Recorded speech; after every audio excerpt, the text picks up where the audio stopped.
തിരുവല്ല മണ്ഡലത്തിൽ 3 മുന്നണി സ്ഥാനാർത്ഥികൾക്കുമൊപ്പം സ്വതന്ത്ര സ്ഥാനാർത്ഥിയായി മത്സരിക്കുന്ന സോഷ്യൽ മീഡിയയിലെ ചെകുത്താൻ എന്നറിയപ്പെടുന്ന അജു അലക്സ് ആണ് നമ്മളോടൊപ്പം ഉള്ളത്. എന്താണ് ഈ തെരഞ്ഞെടുപ്പിൽ സ്വതന്ത്രനായി മത്സരിക്കാനുണ്ടായ ഒരു കാരണം? സ്വതന്ത്രനായിട്ട് എനിക്ക് മത്സരിക്കാൻ പറ്റത്തുള്ളൂ. എൻ്റെ ഒരു കൺസെപ്റ്റ് വെച്ചിട്ട് ഒരു ഗ്രൂപ്പ് ഐഡന്റിറ്റി അല്ലെങ്കിൽ പൊളിറ്റിക്കൽ ഐഡന്റിറ്റി അങ്ങനത്തെ ഒരു സെറ്റപ്പിൽ നമുക്ക് വർക്ക് ചെയ്യാൻ പറ്റത്തില്ല. കാരണം ഞാൻ ഉണ്ടാക്കാൻ പോകുന്ന അല്ലെങ്കിൽ ഞാൻ പറഞ്ഞുകൊണ്ടിരിക്കുന്ന ഈ സിസ്റ്റം മനസ്സിലായാൽ കൂട്ടായ ഒരു പ്രയത്നത്തിന്റെ ഒരു ഫലമായിട്ട് ഈ ഗവൺമെന്റ് സിസ്റ്റം ട്രാൻസ്പെറന്റ് ആയെന്ന് വിചാരിക്കുക. പിന്നെ ഗവൺമെന്റിൽ ജോലിക്കാർ മാത്രമേ കാണത്തുള്ളൂ. ലീഡേഴ്സോ അല്ലെ അങ്ങനത്തെ ഒരു പർട്ടിക്കുലർ ഒരു ഗ്രൂപ്പിനൊന്നും ചെയ്യാനില്ല, അല്ലെങ്കിൽ ഒരു നേതാവിനൊന്നും ചെയ്യാനില്ല. ആ ഒരു സിസ്റ്റം കറക്റ്റായിട്ട് റൺ ചെയ്യുന്നത് പബ്ലിക്കിന് വിസിബിൾ ആക്കുന്നു, പബ്ലിക് ഓഡിറ്റ് ചെയ്യുന്നു, പബ്ലിക് തന്നെ എന്തെങ്കിലും വെറേഴ്സോ കറക്ഷനോ എന്തെങ്കിലും ഉണ്ടെങ്കിൽ കറക്റ്റ് ചെയ്ത് പോകുന്നു. അത് ആർക്ക് വേണേൽ കറക്റ്റ് ചെയ്യാം. ഈ വിക്കിപീഡിയ നമ്മൾ കണ്ടിട്ടില്ല, ഡേറ്റ എടുക്കുന്ന അവർ ആര് കൊണ്ടിട്ടാലും ഒന്ന് വെരിഫൈ ചെയ്തിട്ട് അങ്ങ് അപ്രൂവ് ചെയ്യുക ചെയ്യുന്നത് എന്ന് പറഞ്ഞ പോലത്തെ സിസ്റ്റം നമുക്ക് ഗവൺമെന്റിലാക്കാൻ പറ്റുന്ന ഒരു ടെക്നോളജിക്കൽ അഡ്വാൻസ്മെന്റ് ഇപ്പോൾ നടന്നിട്ടുണ്ട്. കാരണം 5Gയും അതുപോലെ തന്നെ AI വന്നിട്ടുണ്ട്.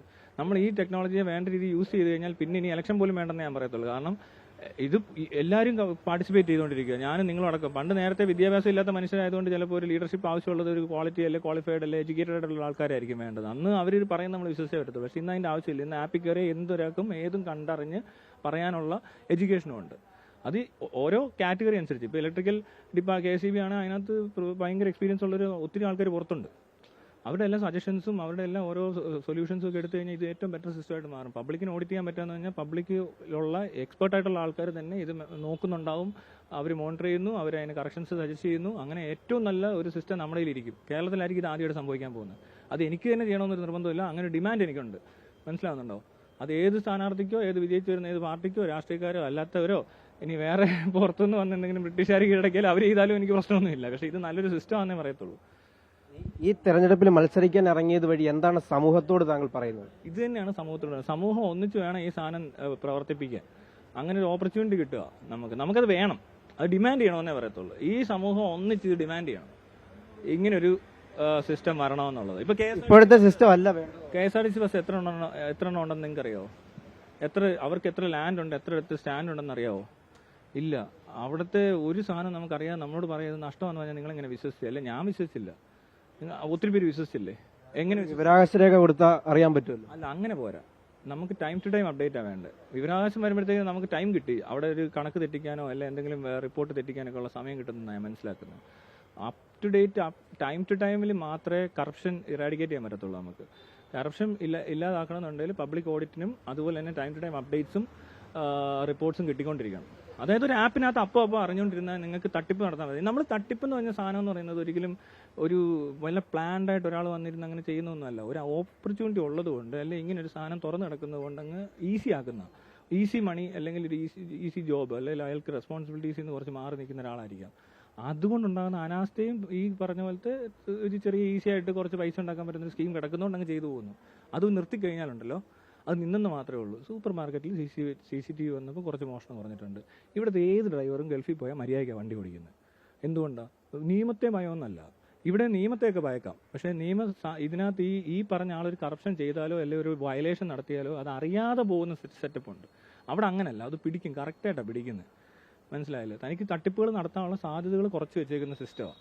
അല്ലാതെ അവിടെ ഇതേപോലെ തുറന്നിട്ടിട്ട് പിടിക്കാൻ ഓടിക്കഴിഞ്ഞാൽ എല്ലാവരും ജയിലിലിട്ടേണ്ടി വരും. മനസ്സിലായോ? ആൾക്കാർക്കൊരു വയലേറ്റ് ചെയ്യാനുള്ള ടെൻഡൻസി ഉള്ളവർ തന്നെയാണ്. അത് എനിക്കുണ്ട്, നിങ്ങൾക്കുണ്ട്. ഞാൻ ഒരിക്കലും എന്നെ വിശ്വസിക്കാനൊന്നും ഞാൻ പറഞ്ഞിട്ടില്ല. ഞാനൊരു പുതിയൊരു സിസ്റ്റത്തെ ഇംപ്ലിമെന്റ് ചെയ്യുന്നതിനെ വിശ്വസിച്ചാൽ മതി. വയലേറ്റ് ചെയ്യാതിരിക്കാനാണ് നമ്മുടെ നിയമങ്ങൾ വയലേറ്റ് ചെയ്യാൻ പറ്റും. അതിവിടെ കാണുന്നുണ്ടല്ലോ എപ്പോഴും. ഇത് ആരാ വയലേറ്റ് ചെയ്യാത്ത? എല്ലാവരും നിയമത്തെ വയലേറ്റ് ചെയ്തിട്ടുണ്ട്. ഞാനും വേണം ഇപ്പോൾ ഒരു 5 മിനിറ്റ് കൊണ്ട് ഒരു 10 വയലേഷൻ നടത്തി കാണിച്ചു തരാം.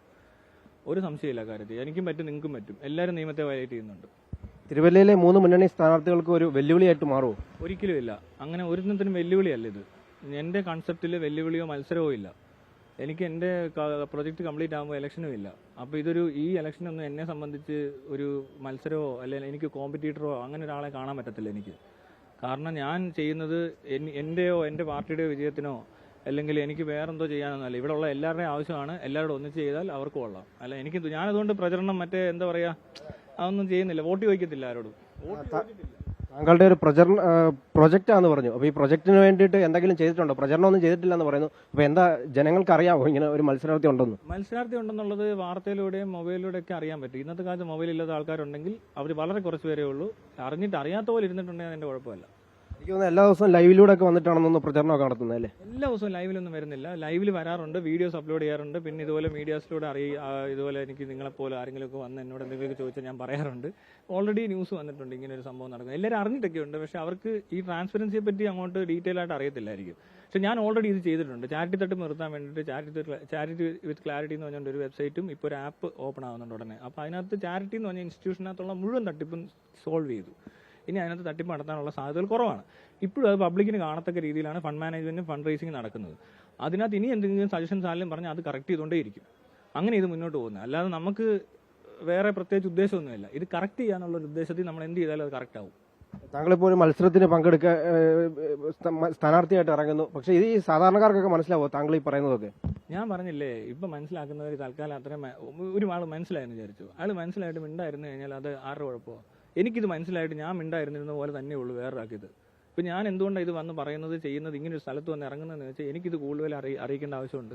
ഞാനിത് വെച്ചുകൊണ്ടിരിക്കുന്നത് ഞാൻ എന്നോടും ഈ പറഞ്ഞ മുഴുവൻ മനുഷ്യരോടോ മൃഗങ്ങളോടോ ഇവിടുത്തെ പക്ഷിമൃഗാദികൾ പ്രകൃതിയോടടക്കം ചെയ്യുന്നൊരു തെറ്റ് പോലെ എനിക്ക് തോന്നുന്നുണ്ട്.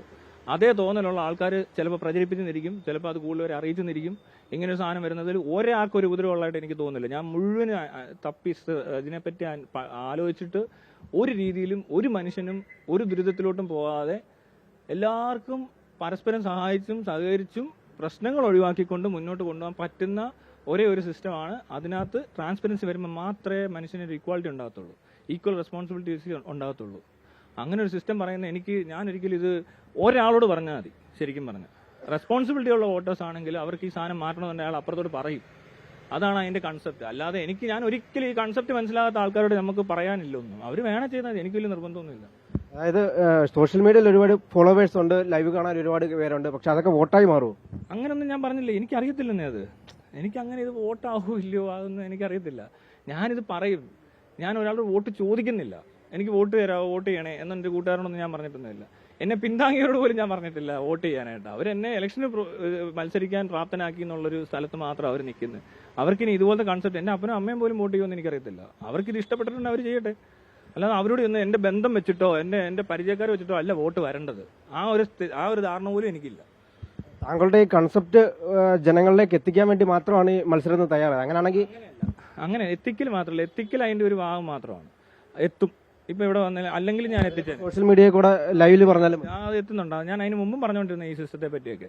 പക്ഷെ ഇവിടെ ഇപ്പൊ പാർട്ടിസിപ്പേഷൻ വരുമ്പോൾ ഇത് ഞാൻ പറഞ്ഞില്ലേ, ഈക്വൽ പാർട്ടിസിപ്പേഷന്റെ ഭാഗമായിട്ട് ഞാൻ തന്നെ പാർട്ടിസിപ്പേറ്റ് ചെയ്യുന്നതാണ് ആദ്യം കാണുന്നത്. ഇനിയിപ്പോൾ എനിക്ക് എന്തെങ്കിലും കാണാൻ സാധ്യത നടന്നു കിട്ടിയാൽ എനിക്ക് ചെയ്യാൻ പറ്റും. അപ്പോൾ ആ ഓപ്പർച്യൂണിറ്റി ഞാൻ മിസ്സാക്കരുത്.